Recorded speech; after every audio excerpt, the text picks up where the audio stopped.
Now we're going to leave Michigan for one river, and look at my big old feet, and take a trip down a river from my Wisconsin book, but it's not about a Wisconsin river, strangely enough. It's an Illinois river, but it's one right on the way to Wisconsin, the Chicago River, a river I never thought I would paddle in my wildest dreams. Why would I want to paddle the Chicago River? But it was pretty fascinating. 3 different branches of the Chicago River: the North Branch, the South Branch, and where they meet, creating the mid-stem or mid-branch, which will take you out to the east to Lake Michigan. We rented our boats from a place called Kayak Chicago on the North Branch at North Avenue. We floated on the western edge of man-made Goose Island, taking it down to a place called Wolf Point. Wolf Point, where all 3 branches meet. That was in 1833, where Europeans initially settled Chicago. Then we're going to hang a right and head east and float on the Chicago River till just before we hit Lake Michigan, a little under an hour, and turn around and retrace our steps, except now going on the east side of Goose Island to take out. We'll be going with the current and then against the current. Well, years ago, the mid-branch, the current was not flowing to the west, it was flowing east. Up until the late 1880s, the North Branch flowed south, the South Branch flowed north, and where they met, they created the mid-branch, and it flowed past marshes and wetlands all the way out to Lake Michigan. A problem arose when businesses started building right along the mid-branch, and those businesses used the river as the dumping ground for their untreated waste. And all that untreated waste flowed into the main source of their drinking water. So outbreaks of cholera and typhoid fever happened on a regular basis in the late 1880s. Something had to be done. So rather than ceasing the toxic dumping into the river, no, we won't do that. Instead, we will engineer the river and dig a deep channel in the floor on the western end of the mid-branch. So what used to be the high ground flowing to Lake Michigan has now been lowered. So today, the North Branch still flows south. The mid-branch flows away from Lake Michigan, and where they meet, they push down on the South Branch. The river flows south into the man-made sanitary and ship canal, which you often hear about when they talk about how far the Asian carp made it, which then flows into the Des Plaines, which flows into the Illinois, which flows into the Mississippi. The thinking was that all that waste from the Chicago River, because of the strong current of the Des Plaines, Illinois, and Mississippi, it would dilute it to harmless levels. At least that's what the people in Chicago wanted us to believe. I can tell you the people who lived along those shoreline communities on the Des Plaines, Illinois, and Mississippi were none too pleased with this engineering feat. But there is good news. The Chicago River, the health is improving. There's groups like the Friends of the Chicago River that are working hard to improve the health, and it's a work in progress, but things are improving. And I can say we took our trip in September of 2010, and nobody from our group has grown a third eye or an extra limb, so there's some positive going on there. Rented our boats, as I mentioned, from Kayak Chicago. Now, they'll rent kayaks for $20 an hour to paddle Chicago River and Lake Michigan, or you can do what we did. We rented the boats for $65 a person. We got the boat and we got a tour guide that floated with us. One tour guide for every 10 kayakers. They were giving us a floating history lesson of not just the river, but the town itself, which was absolutely wonderful, and I would strongly suggest that for anybody who's even thinking of this river. So as we launched from Kayak Chicago, we're going to go under 5 bridges on the North Branch before we hit the main stem. The first of the 5 is a division bridge, and from below the division bridge, you can see fog just sitting over downtown Chicago. I kind of like that photo.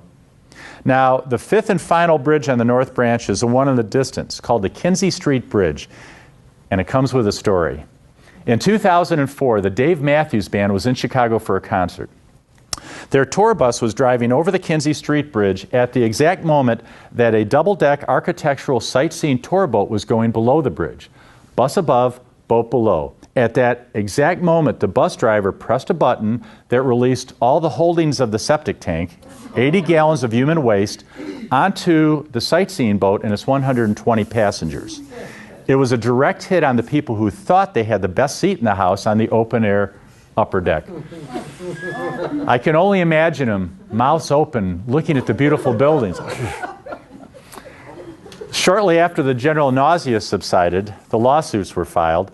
That very night, to begin to make amends, the Dave Matthews Band, well, they fired the bus driver, of course, and they wrote a $100,000 check to the Friends of the Chicago River to help them with their river restoration efforts. Now, years after this, because this, again, was in 2004, when our 20 kayakers went beneath that bridge, we were careful not to follow the band's lyrics to look up at the sky, just in case.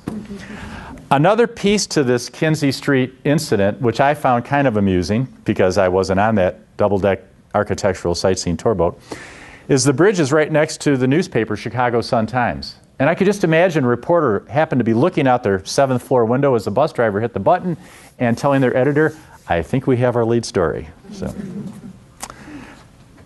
Now, just downstream from the Kinsey Street Bridge, we have now reached Wolf Point, the point where all 3 branches of the Chicago River meet. It takes us about 40 minutes from launch till we get down there. We're going to hang a left at the brush over here, and we'll be heading east towards Lake Michigan. Now, had we continued straight beneath that rust-colored bridge there, we'd be going from the north branch to the south branch, and we'd paddle in just a minute alongside the Boeing International World Headquarters. But we're going to hang a left, and one of the first buildings we'll pass is called 333 West Wacker.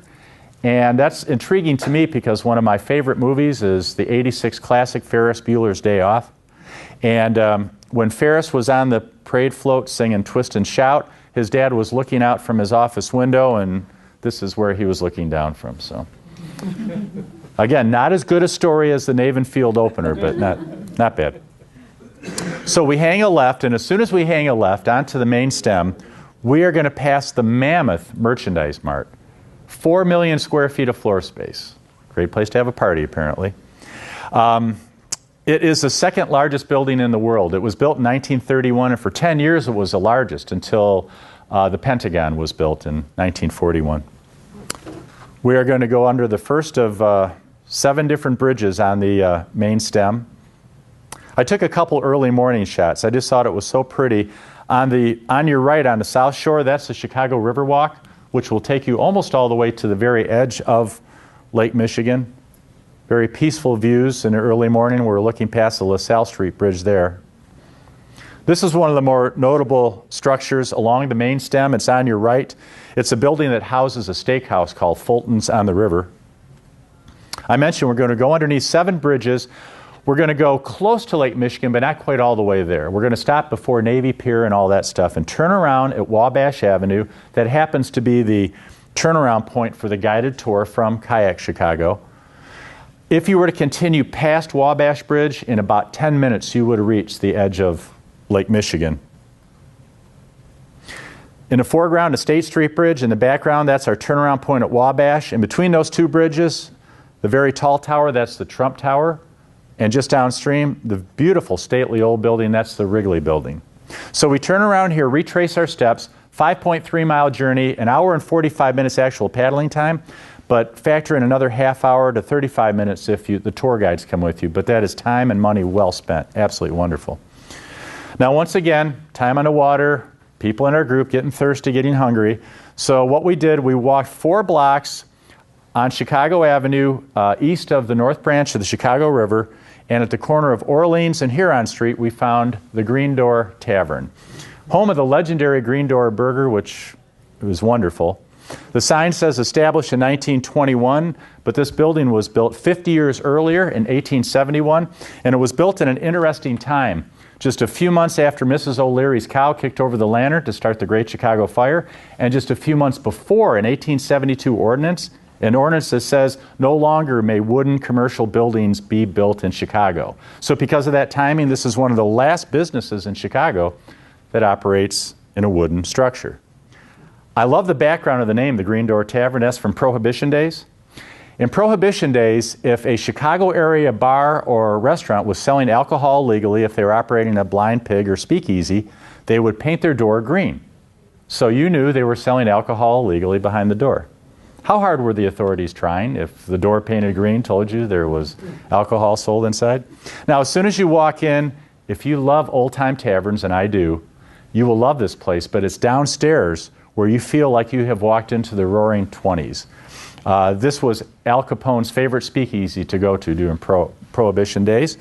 On the back wall is beautiful 20-foot-long oak on the back bar with metal inlays, gorgeous, and probably the oldest pinball machine still in existence, 10 plays for a nickel. The Green Door Tavern, pretty cool place.